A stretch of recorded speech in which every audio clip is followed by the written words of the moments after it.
Halo saudara, dari Arlington, Virginia, saya Helmi Yohanes dan tim VOA kembali hadir dengan serangkaian berita Amerika Serikat dalam segmen Sapa Dunia.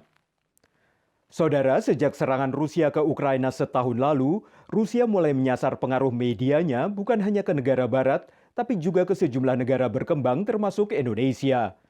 Adanya peralihan medium penyebaran informasi juga membuat desinformasi sulit dibendung. Karena itu, analis menekankan pentingnya literasi media bagi masyarakat.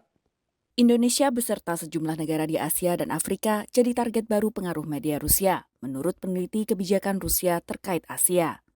Kalau tadinya sasaran mereka Amerika dan negara-negara Barat, sekarang bergeser ke negara-negara Afrika, Asia Tenggara, Asia Timur, Asia Selatan. Jadi ke Amerika Latin, ke arah sana akhirnya bergesernya. Radityo menyebut peralihan fokus ke konten agama pertama terjadi setelah sentimen negatif masyarakat Indonesia terhadap intervensi Rusia dalam Perang Suriah pada 2015. Dia hanya butuh perbaikan image, dan wajar menurut saya. Dia tahu image dia jelek setelah Syria, dan dia mencoba memperbaiki itu. Bahwa ternyata itu berdampak positif bagi Rusia, simpati masyarakat lumayan tinggi, itu juga di awal mengagetkan. Medium penyebaran informasi pun beralih. A lot of it has kind of gone to Telegram and places that are more off of the mainstream platforms. So I would say it's changed in that sense, but it's still a very key part of Russian media generally is targeting the global community. Dalam laporan terkait ancaman selama kuartal ketiga 2022, perusahaan induk Facebook Meta menutup 1.600-an akun Facebook dari Rusia yang disinyalir menyebarkan disinformasi, terbanyak dibanding negara lain. Namun tak semua media sosial punya mekanisme pertanggungjawaban serupa. Many Ukrainian accounts getting shut down because of Elon Musk's new verification system. So all of this is really unfortunate and shows a lack of subject matter expertise and how those effects will happen in a particular context locally in a country like Ukraine or elsewhere. Analis sepakat, literasi media bagi masyarakat dan transparansi media adalah jalan untuk menangkis misinformasi dan desinformasi. Demikian laporan tim VOA. Beralih ke tempe yang mulai dikenal di Amerika sejak akhir tahun 1970-an berkat sebuah buku resep tentang tempe. Kini tempe semakin populer dan juga disajikan sebuah restoran papan atas kota New York seiring meningkatnya gaya hidup vegan dan vegetarian di Amerika. Barry Schwartz sudah berpengalaman 15 tahun memproduksi dan menjual tempe segar di pasar New York. Meski demikian, Barry belum pernah ke Indonesia. Have you been to Indonesia before? Never.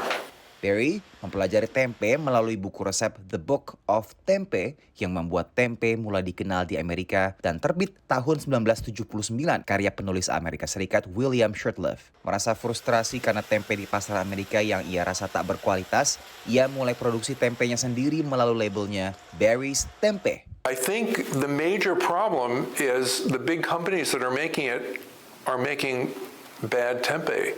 So it'll never get traction.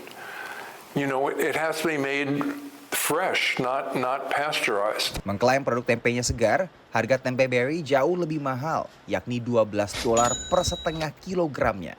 Tempe buatan Barry salah satunya dipasok ke restoran vegetarian ABCV yang berada di Manhattan, New York.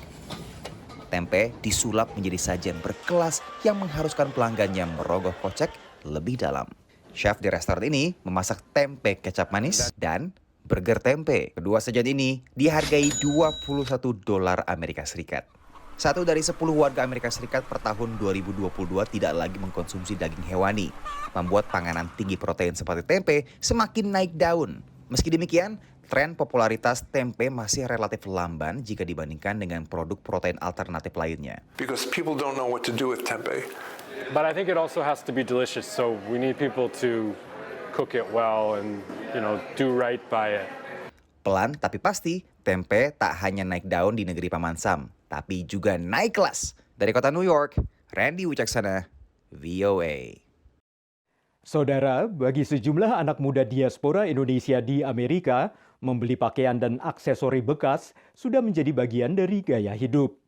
Selain itu, mereka juga sering menyumbangkan barang-barang yang sudah tidak dipakai lagi.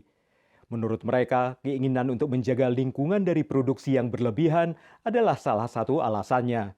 Sekelompok remaja diaspora Indonesia dan teman-temannya ini sedang mendonasikan pakaian dan barang lain yang sudah jarang digunakan. Sudah lama bagi anak-anak muda di Amerika untuk memilih lifestyle yang ramah lingkungan dan mengikuti pandangan mereka atas dunia kerja. Barang lama mereka sumbangkan, lalu berburu barang lain yang mereka inginkan di tempat yang sama. Dengan beli dari thrift store, kita nggak support big chains yang pollute our environment, yang mungkin underpay their workers. Kalau dari thrift store menurut aku lebih ethical aja sih. Selain itu, tentunya ada keasikan tersendiri untuk berburu barang bekas yang unik. Terkadang pembeli bisa dapat barang mahal atau barang bermerek dengan harga yang super murah. I found a leather bag that retailed at like $500 for like $10. Pair of heels for like $2. Yeah. Just buying it from the store sometimes for $40, $50, $60. Barang yang dijual di sini adalah sumbangan warga, disortir oleh perusahaan dan dijual lagi dengan harga murah. Keuntungan toko disalurkan untuk gaji dan pelatihan karyawan. 100% donation. We are so grateful for our generous community members who come to us with their gently used items, and they donate them to get a tax receipt, and then the sale of the items here, 91 cents out of every dollar goes to support our job training programs and career services. Toko Goodwill di kota Rockville ini adalah satu dari ribuan toko serupa yang ada di Amerika. Karena barang-barang bekas bisa digunakan lagi bagi yang membutuhkan, maka jumlah sampah akan menurun, jumlah penggunaan bahan baku akan menurun, dan akhirnya akan baik bagi lingkungan. Dari Rockville, Maryland, Ronan Zakaria dan Alam Burhanan, VOA. Saudara, kami akan kembali dengan Sapa Dunia Senin depan. Terima kasih atas perhatian Anda. Dari Arlington, Virginia, saya Helmi Yohanes dan tim VOA.